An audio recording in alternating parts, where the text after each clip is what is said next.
Ar-rijalu qawwamuna 'alan nisa. Sekarang kita akan menceritakan tentang bagaimanakah peran perempuan jika dibandingkan dengan laki-laki, dan peran perempuan di ruang publik ini seperti apa sih sebenarnya. Perempuan seharusnya menerima takdir mereka sebagai sosok yang inferior dibandingkan dengan laki-laki yang lebih eksterior, bukan yang lebih maskulin dan dicenderung lebih kuat ya. Perempuan, jika kita menilik dari semua pemimpin-pemimpin dunia, maka kebanyakan dari mereka adalah laki-laki. Tapi bukan berarti di antara mereka itu tidak ada perempuan. Ada, bahkan Indonesia pernah dipimpin oleh seorang perempuan, yakni Megawati Soekarno Putri. Bahkan Ketua DPR saat ini dipimpin oleh seorang perempuan, yakni Puan Maharani, cucu Insinyur Soekarno. Tapi jika dalam sejarah Islam, apakah pernah ada nabi yang berasal dari perempuan? Sekarang kita tahu bahwa nabi itu adalah pembawa berita, orang yang mendapatkan ilham atau wahyu dari Allah Subhanahu wa taala. Istri Firaun pernah menerima ilham dari malaikat untuk merawat Musa. Maryam pernah mendapat ilham dari malaikat untuk menjaga martabatnya dan menghindari orang-orang yang mencapakannya. Jadi dari sini dapat dipastikan bahwa nabi ada juga yang berasal dari kalangan perempuan, bukan hanya laki-laki. Jadi kembali kepada pertanyaan awal, apakah laki-laki sama dengan perempuan?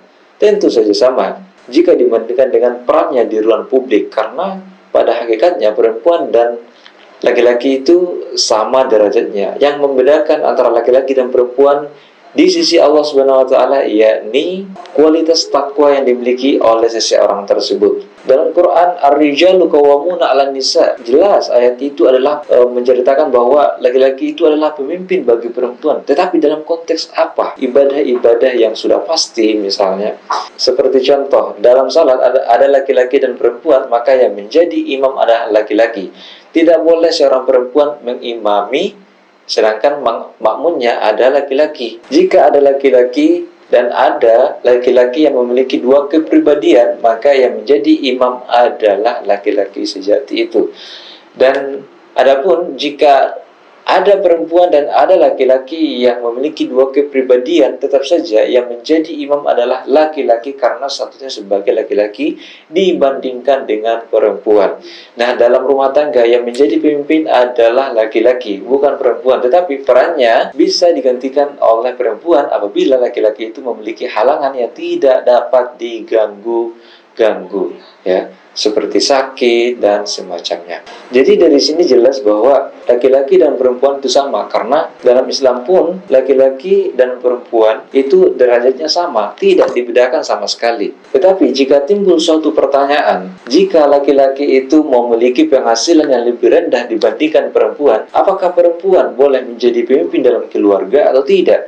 Nah, dari sini, ini hanyalah persoalan kesepakatan saja. Tetapi dalam Islam, yang menanggung dosa dalam keluarga adalah laki-laki, bukan perempuan. Oleh karena itu, meskipun perempuan memiliki penghasilan yang lebih tinggi dibandingkan dengan laki-laki, tetap perempuan harus hormat terhadap laki-laki. Tapi yang namanya hukum alam ya, jika perempuan itu memiliki penghasilan yang lebih tinggi, cenderung tidak menghormati laki-laki karena merasa lebih di atas dibandingkan dengan laki-laki. Kembali lagi, apakah laki-laki dan perempuan itu sama? Sama. Pemimpin perusahaan ada laki-laki, pemimpin legislatif, pemimpin eksekutif, pemimpin yudikatif juga ada yang berasal dari kalangan perempuan. Tinggal bagaimana perempuan itu memposisikan dirinya sebagai orang-orang yang dibutuhkan oleh masyarakat. Hidup perempuan, hidup laki-laki. Takdir laki-laki untuk mencari nafkah itu adalah niscaya. Takdir perempuan untuk melahirkan dan menyusui itu adalah keniscayaan. Jangan diubah-ubah. Perannya bisa diubah sesuai dengan kesepakatan masing-masing. Tetapi apabila menyalahi aturan yang telah ditetapkan oleh Tuhan Yang Maha Esa ataupun hukum akal yang menyertainya, maka itu benar-benar menyalahi takdir manusia sebagai makhluk yang berpasang-pasangan.